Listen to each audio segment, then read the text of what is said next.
Chapter का नाम है breathing and exchange of gases. Hindi में बोला जाता है इसको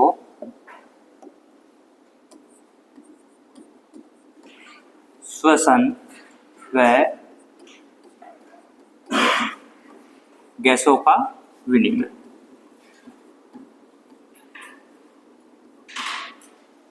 ठीक है, तो चैप्टर का नाम पहले तुम लिख लो और जो भी अपनी नोटबुक है उसको तो कर दो क्या बंद। पहले ध्यान देंगे किस पे, समझने पे, उसके बाद में नोट करना। तो देखो चैप्टर का नाम क्या है, श्वसन व गैसों का विनिमय। तो सबसे पहले जो नाम आ रहा है इसमें क्या आ रहा है, श्वसन आ रहा है या फिर ब्रीदिंग।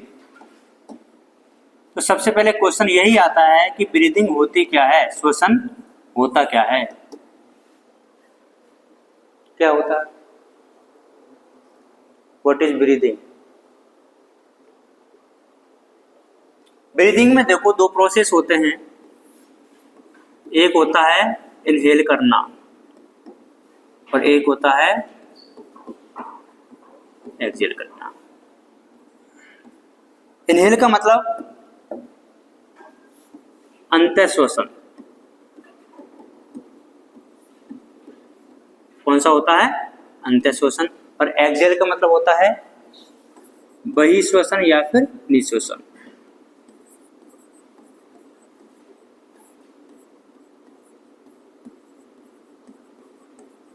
अच्छा, अंत्य श्वसन का मतलब क्या होता है, O2 को अंदर लेना। अच्छा, O2 को अपन अंदर लेते हैं या फिर हवा को लेते हैं या वायु को लेते हैं, हवा को लेते हैं ना।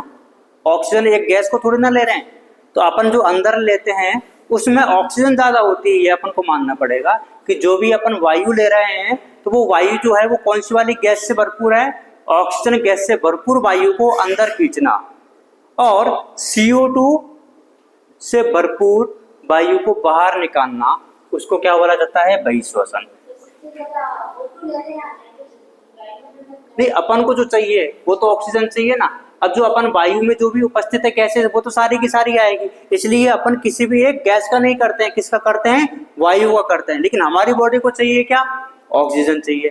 वैसे ही क्या होता है कि हमारी बॉडी में बन क्या रहा है सबसे ज्यादा, CO2, तो उसको बाहर निकालते हैं।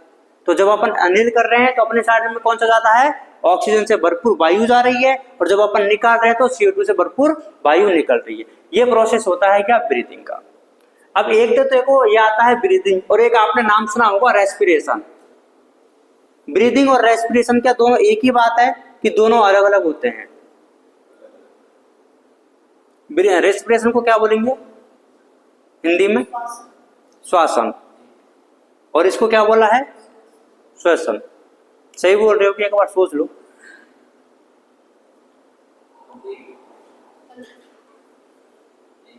देखो जो ब्रीदिंग होता है ना, इसको हिंदी में बोला जाता है श्वासन। क्या बोला जाता है, श्वासन। यहाँ पे जो दिया हुआ है एनसीईआरटी ने श्वसन, वो क्या थोड़ा सा मिस्टेक हो गया है। ठीक है, ब्रीदिंग को क्या बोला जाता है, श्वासन, और रेस्पिरेशन को क्या बोला जाता है, श्वसन।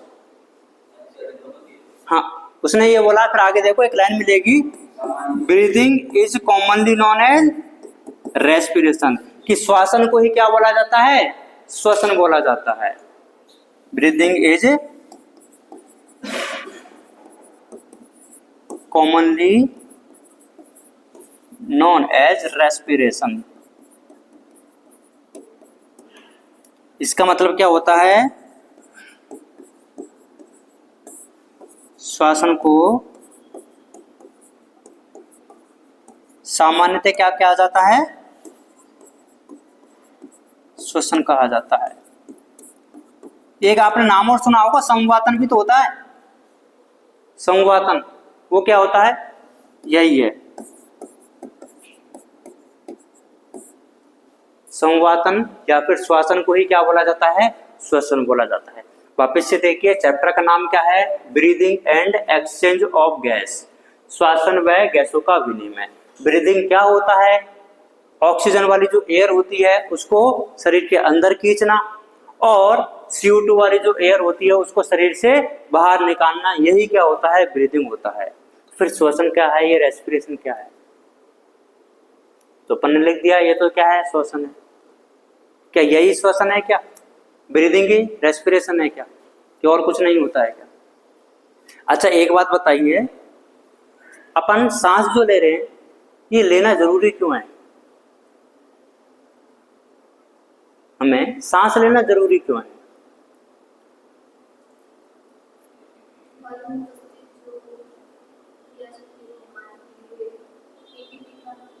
एटीपी का निर्माण करती है, तो मतलब ऑक्सीजन एटीपी का निर्माण कर पा रही है। ग्लूकोज को तोड़ने के लिए ऑक्सीजन चाहिए, तो हमें सांस लेना क्यों जरूरी है? क्योंकि वो जो ग्लूकोज है जो आपने खाना खाया है उसका जो ग्लूकोज है उसको तोड़ने के लिए क्या चाहिए? हमें ऑक्सीजन चाहिए। तो और ऑक्सीजन कहाँ से मिलेगी? श्वसन से मिलेगी। तो सांस लेना जरूरी है क्या? जरूरी है। क्यों जरूरी है? क्योंकि ग्लूकोज को क्या करना है? तोड़ना है। अच्छा ग्लूकोज को तोड़ना क्यों जरूरी है भाई? एटीपी चाहिए। एटीपी क्यों चाहिए? अच्छा एटीपी तुम्हें चाहिए कि तुम्हारी सेल को चाहिए? सेल को चाहिए। देखो अगर आपकी सेल को एनर्जी मिलती रहेगी तो सेल काम करेगी कि नहीं करेगी? सेल काम करेगी। अगर आपकी सेल काम कर रही है तो ग्रुप ऑफ सेल ऊतक काम करेंगे, और ऊतक काम कर रहे हैं तो अंग काम करेंगे, और अंग काम कर रहे हैं तो अंग तंत्र काम करेगा, और अंग तंत्र काम कर रहा तो आपका पूरा का पूरा शरीर काम करेगा। तो आपको जिंदा रखने के लिए उस एक सेल को जिंदा रखना पड़ेगा, और उस सेल को जिंदा रखने के लिए उसको क्या चाहिए? एनर्जी चाहिए। और उसको एनर्जी कहाँ से मिलेगी? ग्लूकोज के टूटने से मिलेगी। और ग्लूकोज टूटेगा कैसे? ऑक्सीजन से। और ऑक्सीजन कैसे मिलेगी? सांस लेने से मिलेगी। तो बताओ खाना खाना जरूरी है कि नहीं है? खाना खाना भी जरूरी है, क्योंकि कोशिका को क्या चाहिए? ग्लूकोज चाहिए। सांस लेना जरूरी है क्या? यस वो भी जरूरी है, क्योंकि उस ग्लूकोज को तोड़ने का काम किसका है? ऑक्सीजन का है। तो देखो आपके शरीर में क्या है? ग्लूकोज है। क्या है? ग्लूकोज है। इसको तोड़ने का काम किसका है? ऑक्सीजन का। ऑक्सीजन इसको तोड़ के क्या क्या बना देती है? एटीपी बनाएगी, H2O बनाएगी, और इसके साथ में ही क्या बनाती है? CO2 बनाती है। अच्छा आपने एक नाम सुना होगा, ये जो पूरा प्रोसेस होता है इसको क्या बोला जाता है? ग्लाइकोलाइसिस बोला जाता है। नहीं, अपनी बॉडी में और भी जो रिएक्शंस होती हैं, क्रियाएं होती हैं, इनको क्या बोला जाता है? उपापचय क्रियाएं। क्या बोला जाता है? उपापचय, मेटाबॉलिक। अब ये जो उपापचय होता है ये भी तो दो प्रकार का होता है, एक तो कैटाबॉलिज्म और एक एनाबॉलिज्म। तो ये वाली कौन सी है? कैटाबॉलिज्म है कि एनाबॉलिज्म है? ये उपापचय में भी दो होते हैं ना, एक तो होता है कैटाबॉलिज्म, एक होता है एनाबॉलिज्म, अपचय और उपचय। तो ये ग्लूकोज से CO2 की उपस्थिति में ATP, H2O और CO2 बनना, ये कैटाबॉलिज्म हुआ कि एनाबॉलिज्म हुआ? मैं आपको थोड़ा सा हिंट दे देता हूं। कैटाबॉलिज्म में जो होता है उसमें चीजें टूटती हैं, और एनाबॉलिज्म में चीजें बनती हैं। तो इसमें बताओ कोई टूट रहा है क्या? ग्लूकोज क्या हो रहा है? टूट रहा है। ग्लूकोज का क्या हो रहा है? ब्रेक डाउन हो रहा है। तो ये कैसा हो गया है? कैटाबॉलिज्म प्रक्रिया होती है। कैसी होती है? कैटाबॉलिज्म प्रक्रिया होती है।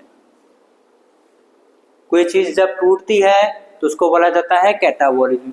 कब? जब कोई चीज बनती है तो उसको बोला जाता है एनाबॉलिज्म। अब देखो मैं वापस से आता हूं, ब्रीदिंग तो ये हो गया है। अब अपन बात करते हैं किसकी? रेस्पिरेशन की, श्वसन की। देखो श्वसन जो होता है ना, यह आपने ऑक्सीजन को तो ले लिया है। तो देखो श्वसन के चरण की अपन बात करते हैं। अच्छा आपने जो ये ऑक्सीजन को अंतर्ग्रहण जो किया है ना, इनहेल जो किया है, अंतर शोषण किया है, ये ऑक्सीजन पहले कहां पे जाएगी?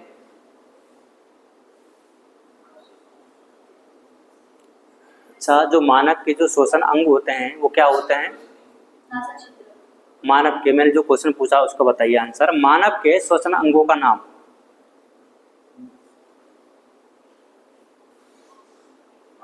Respiratory organ of humans. मानव में किससे होता है? फेफड़ों से होता है। फुफ्फुस जिसको बोलते हैं, लंग्स जिसको बोलते हैं। अब लंग्स के अंदर, लंग्स की स्ट्रक्चरल एंड फंक्शनल यूनिट क्या होती है? संरचनात्मक व क्रियात्मक इकाई of lungs is known as कूपिकाएं। तो देखो जो पहले एयर आती है ना, जो ऑक्सीजन आती है, सबसे पहले वो कहाँ पे जाएगी? आपकी कूपिकाओं में जाती है। कहाँ पे जाती है? कूपिका में गई। अब बताओ इस जो ऑक्सीजन है इसका काम क्या हमारी कूपिकाओं में है क्या? अरे ग्लूकोज को तोड़ने का काम कूपिकाओं में होता है कि कहाँ पे होता है? कूपिकाओं में होता है। वो तो सेल के पास में होता है, कोशिकाओं में होता है। ये कूपिका है, वो कोशिका है। कहाँ पे होता है? कोशिकाओं में। क्या अभी ये कोशिकाओं के तक पहुंच चुका है क्या? नहीं पहुंच चुका। तो देखो पहले तो क्या हुआ, ऑक्सीजन वाली जो हवा है उसको कूपिकाओं तक लेके गया। फिर कूपिकाओं में क्या पाई जाती है? कूपिकीय झिल्ली पाई जाती है ना, विसरण कला पाई जाती है। उस झिल्ली से इसको क्या किया जाएगा? विसरण किया जाएगा। विसरण होने के बाद में ये कूपिकाओं से कहां पे पहुंच चुका है? ब्लड में, रक्त में पहुंच चुका है। कहां पे पहुंच चुका है? रक्त में। कौन? ऑक्सीजन। अब कूपिका वाले स्तर से लेकर के उसको कहां पे लेके जाना पड़ेगा? ऊतकों तक लेके जाना पड़ेगा। कहां तक लेके जाना पड़ेगा? ऊतकों के पास में, क्योंकि ऊतकों के पास में तो कोशिकाएं मिलेंगी ना। अरे ग्रुप ऑफ कोशिकाएं इज नोन एज ऊतक। तो इस ऊतकों के पास में क्या मिलती है? कोशिकाएं मिलती हैं। और ये कोशिकाएं इसको क्या करेगी? ऑक्सीजन को यूटिलाइज करेगी या फिर उपयोग करेगी और क्या बना देगी? CO2, ATP एंड H2O बना देगी। तो देखो सबसे पहले क्या हुआ, ऑक्सीजन से भरपूर वायु को अपन ने अंतर्ग्रहण किया या फिर अंत्यश्वासित किया। अंत्यश्वासित करने के पश्चात कूपिका के जो कला होती है, डिफ्यूजन जो मेम्ब्रेन होती है या फिर जो कूपी की जो झिल्ली होती है, उसके द्वारा इसको क्या किया गया? विनिमय किया गया या फिर इसका विसरण किया गया। विसरण करने के पश्चात वो कहाँ पे पहुंच चुकी है? रक्त में, रुधिर में, ब्लड में। अब बताओ ये ब्लड में तो पहुंच गई है लेकिन अभी भी कहाँ पे है? कूपिका वाले लेवल पे ही है ना। अब कूपिका से इसको कहाँ पे लेके जाना पड़ेगा? ऊतकों के पास में लेके जाना पड़ेगा। तो ये जो ट्रांसपोर्ट है, जो परिवहन होता है ऑक्सीजन का, वो कौन करवाता है? ब्लड करवाता है। तो फिर तीसरा स्टेप क्या हो जाता है? ब्लड के द्वारा ऑक्सीजन का परिवहन। अब परिवहन होने के बाद में वो कहाँ पे पहुंच चुका है? ऊतकों के पास में पहुंच चुका है ब्लड के साथ में। अब यहाँ पे क्या किया जाएगा? क्या इसको ऑक्सीजन को मैं ब्लड के पास में रहने दूं या ऊतकों को देना पड़ेगा? ऊतकों को देना पड़ेगा ना। तो फिर क्या होता है यहाँ पे? ब्लड और ऊतक के बीच में, ब्लड और टिश्यू के बीच में क्या होता है? एक्सचेंज होता है गैस का। तो नेक्स्ट स्टेप कौन सा हो जाएगा? रक्त या फिर रुधिर तथा ऊतकों के बीच में गैसों का विनिमय।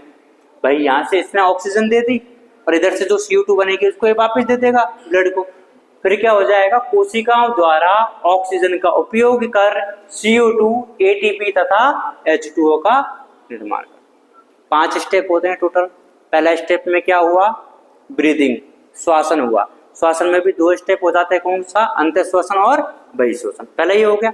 दूसरे स्टेप में क्या किया? वो कूपिकाओं तक पहुंच चुकी है वायु, उसका क्या किया जाएगा? एल्वुलर मेम्ब्रेन से, कूपी के झिल्ली से क्या किया जाएगा? उसको विसरण किया जाएगा और विसरण के बाद में वो कहाँ पे पहुंच जाती है? ब्लड में। फिर इसको ब्लड के द्वारा, किसके द्वारा? ब्लड के द्वारा कूपिका से ऊतकों तक ऑक्सीजन का परिवहन। ऊतकों तक पहुंच चुका है, अब ऊतकों को देना भी तो पड़ेगा ना। तो अब नेक्स्ट स्टेप कौन सा हो जाता है?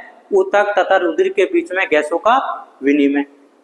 अब कहाँ पे पहुंच गया? ऊतकों के अंदर। ऊतकों के अंदर ही तो क्या मिलेगी? कोशिकाएं मिलेगी। फिर क्या करेंगे? कोशिकाओं द्वारा ऑक्सीजन का उपयोग कर क्या क्या बना देना? CO2, ATP और H2O बना देना। ये क्या होते हैं? 5 स्टेप होते हैं। इनको अपन पहले लिख लेते हैं। श्वसन के चरण कौन कौन से होते हैं? पहला बताओ। पहला होता है ब्रीदिंग। कौन सा होता है? ब्रीदिंग। ब्रीदिंग में भी 2 कौन कौन से हैं? अंत्यश्वसन और बहिश्वसन। अंत्यश्वसन का मतलब क्या होता है? ऑक्सीजन वाली वायु को अंदर खींचना। और बहिश्वसन में क्या होता है? CO2 से भरपूर वायु को बाहर निकालना। ये तो पहला स्टेप हो गया। दूसरे स्टेप में क्या करेंगे? हाँ, कूपिकीय झिल्ली द्वारा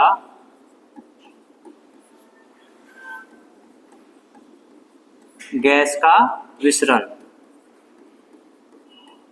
या फिर बोल सकते हैं विनिमय। दूसरा स्टेप हो गया। तीसरे स्टेप में क्या होता है, रक्त द्वारा, किसके द्वारा, रक्त द्वारा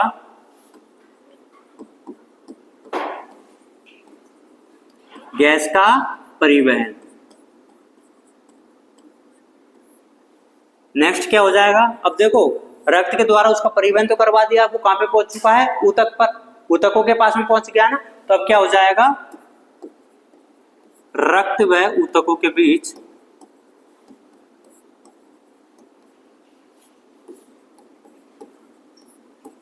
गैस का आदान प्रदान।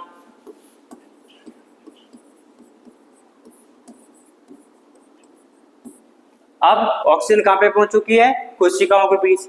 तो कोशिकाओं में क्या हो जाता है, कोशिकाओं द्वारा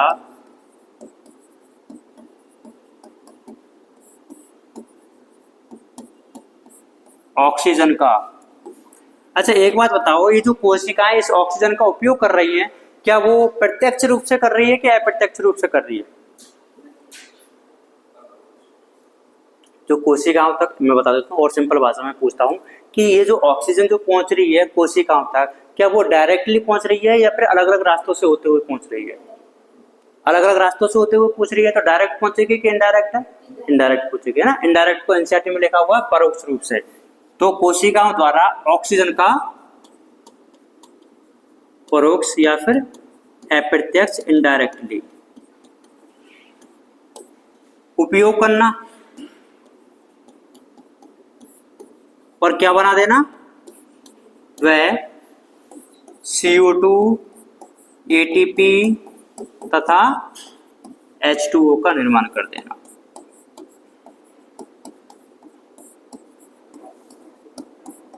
तो श्वसन के 5 चरण होते हैं, कौन कौन से? पहले चरण में क्या होता है, श्वसन होता है, संवातन होता है। संवातन में क्या किया जाएगा, ऑक्सीजन से भरपूर वायु को अंदर खींचा जाएगा और CO2 से भरपूर वायु को बाहर निकाला जाएगा।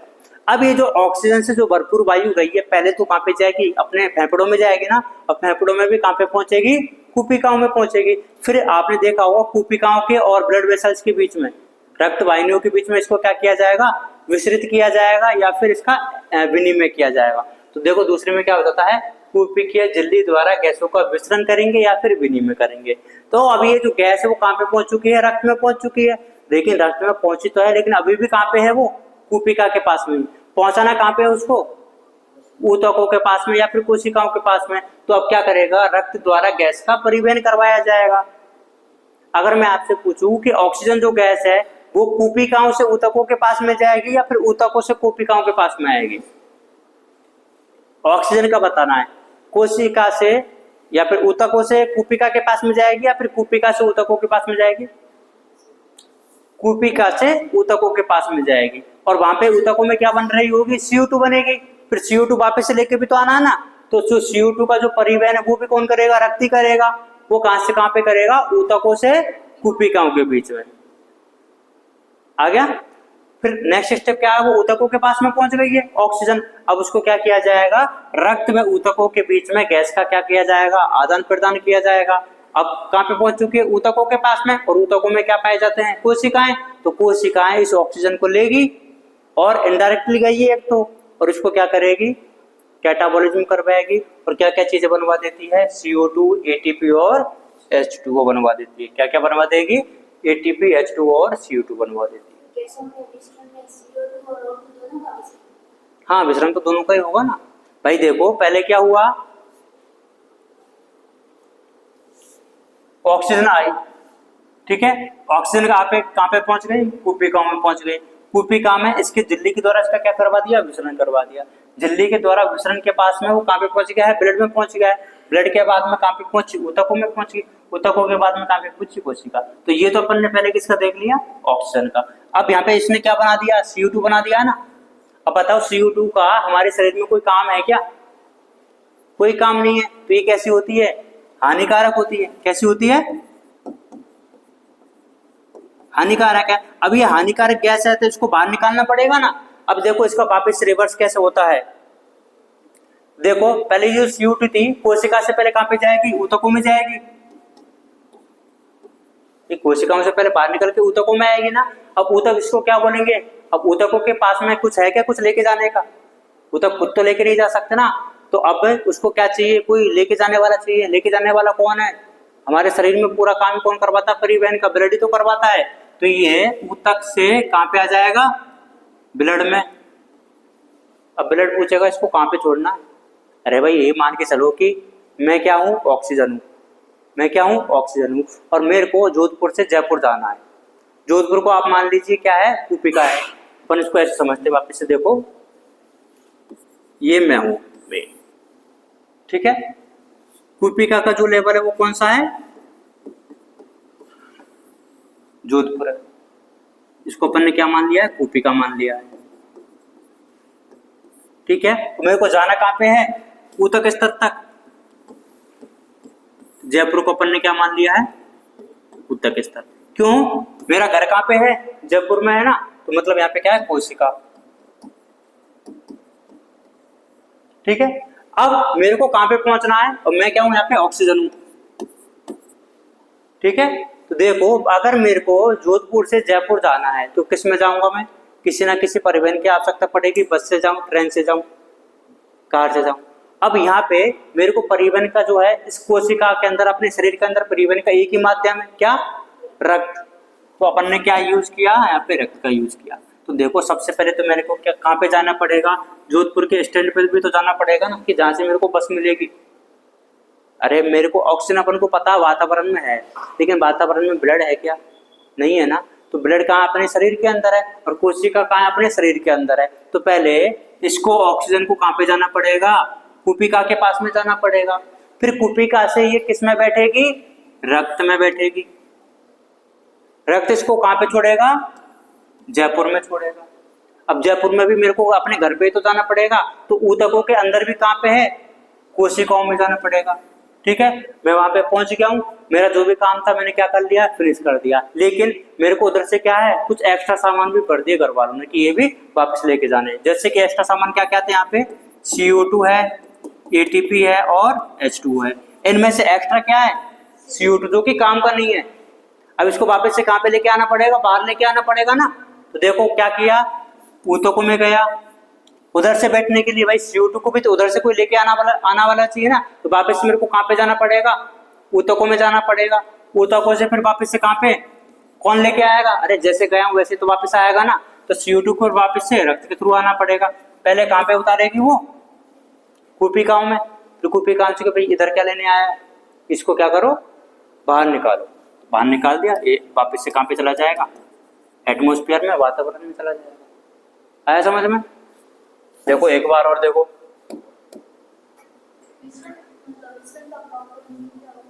विसरण का मतलब होता है जो चीज जहां पे ज्यादा होती है वहां से कम की ओर जाना।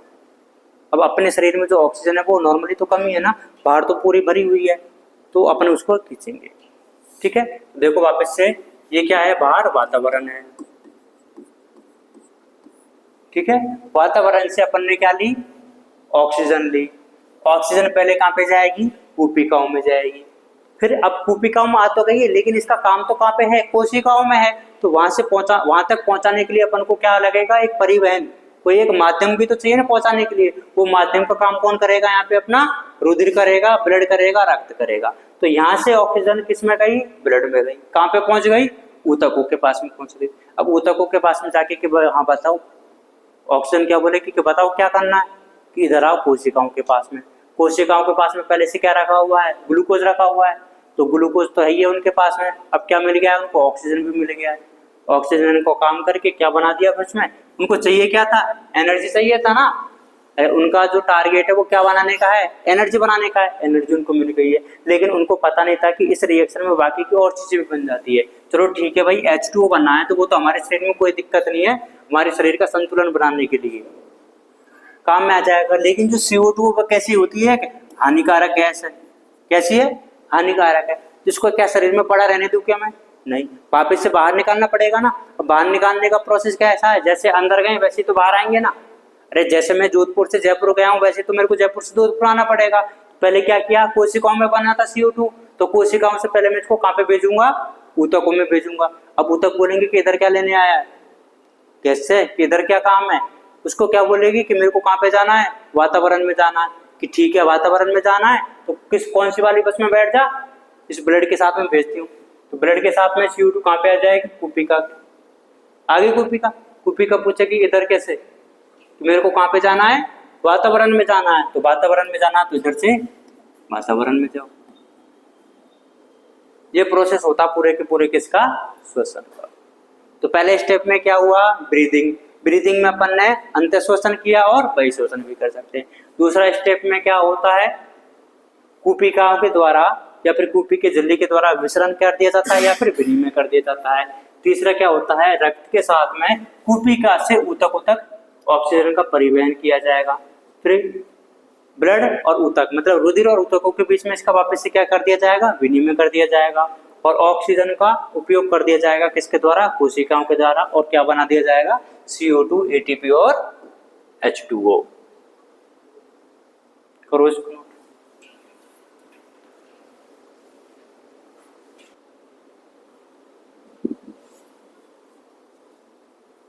आगे करिए। अब देखो यहाँ पे अपन चरण लिखेंगे तो पहला कौन सा हो जाएगा, ये है, दूसरा ये है,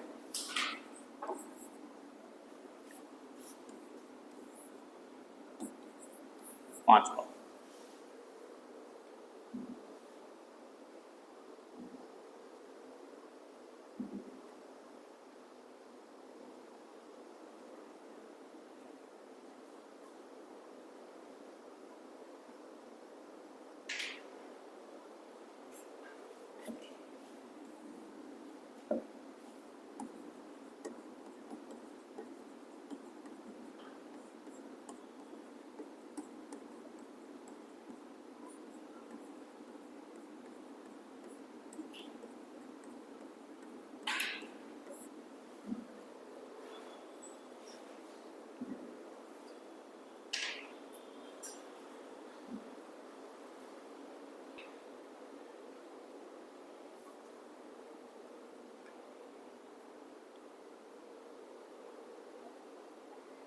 कर लिया।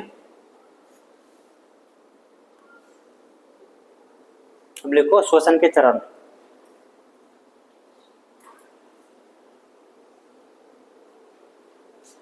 अभी है ना, बस ये फर्स्ट वाला लिखो है ना, फिर मैं एक लाइन लिखवाता हूँ वो लिख लेना। श्वसन के चरण लिख लिया। अभी पहला पॉइंट लिखो, ब्रीदिंग।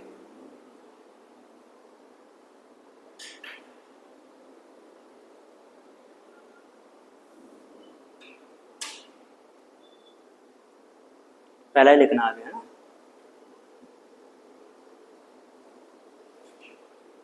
लिख लिया। देखो इसमें वायुमंडलीय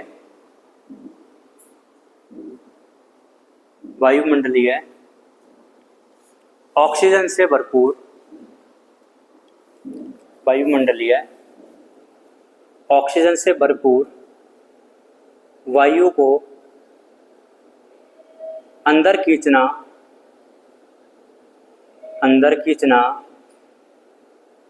तथा CO2 से भरपूर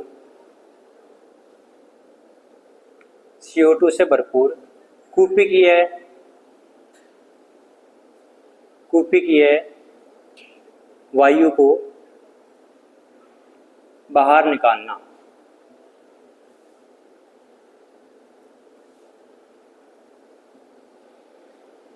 तो अपन ने ये लिखा है कि पहले स्टेप में क्या किया जाता है, अंत श्वसन में तो अपन क्या करते हैं, वायुमंडल की जो वायु होती है उसको अंदर खींचते हैं और वही श्वसन में क्या करते हैं, CO2 को बाहर निकालते हैं ना। बाकी का एज इट इज लिख दीजिए।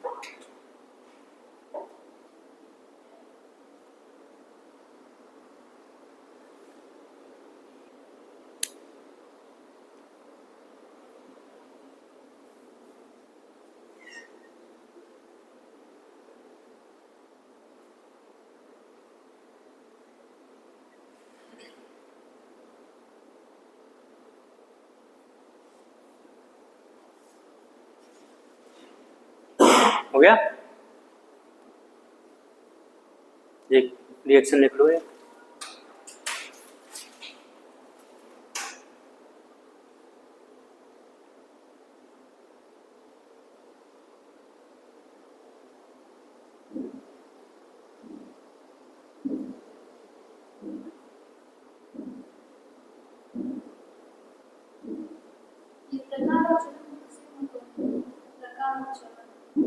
कैसे प्रकार? प्रकार तो अलग अलग होते हैं। प्रकार तो जैसे एक होता है आंतरिक शोषण, एक होता है बहिःशोषण, एक होता है कोशिकीय शोषण। तो ये जो 5 चरण है ना, इसको ये अपन 3 में विभाजित कर सकते हैं कि जो पहले वाला है इसको बोला जाता है बहिःशोषण, ये जो 3 होते हैं इनको बोला जाता है आंतरिक शोषण, और ये वाला जो होता है कोशिकीय शोषण, क्योंकि इसमें कोशिकाओं का इन्वॉल्वमेंट हो रहा है और वो देखो उसमें वातावरण का इन्वॉल्वमेंट हो रहा है, तो वो कैसा हो गया बहिःशोषण। और ये जो तीनों अपने शरीर के अंदर चल रहे हैं ना, इसलिए इनको क्या बोल दिया जाता है आंतरिक शोषण। तो शोषण 3 प्रकार के हो गए, लेकिन इसके चरण कैसे होते हैं पूरे शोषण के? ऐसे ऐसे।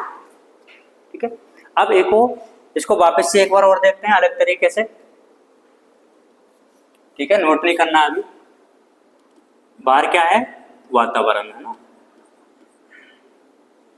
ठीक है, अंदर क्या बना दिया अपन ने? ये लंग्स बना दिया है, फुफ्फुस बना दिया, फेफड़े बना दिया। इसके अंदर यहाँ पे क्या पाई जाती है? बहुत सारी कूपिकाएं पाई जाती है। ठीक है, तो वातावरण से जो पहले वायु आई अपने नासा छिद्रों से होते हुए, ग्रसनी से होते हुए, ग्रसिका से होते हुए और ट्रेकिया श्वास नाल से होते हुए कहाँ पे पहुंच जाएगा? अपने फेफड़ों में पहुंच चुका है। ठीक है, फेफड़ों में भी अल्टीमेटली कहाँ पे पहुंचेगा? कूपिकाओं के पास में, कूपिकाओं में पहुंच गया है। अब देखो, तो पहला स्टेप तो क्या हो गया है? वातावरण की जो वायु था उसको अपन ने क्या किया है? अंतःश्वासित किया है। उसके पास में वो कहाँ पे पहुंच चुका है? कूपिका के पास में पहुंच चुका है। अब इस कूपिका के पास में जो ऑक्सीजन वाली जो हवा है उसको कहाँ पे किसको देना पड़ेगा? रक्त में देना पड़ेगा ना। तो देखो कैसे देंगे। ये अपन ने एक कूपिका बनाई। ठीक है, कूपिका के साथ में ही संपर्क में कौन पाई जाती है? रक्त केशिकाएं पाई जाती है।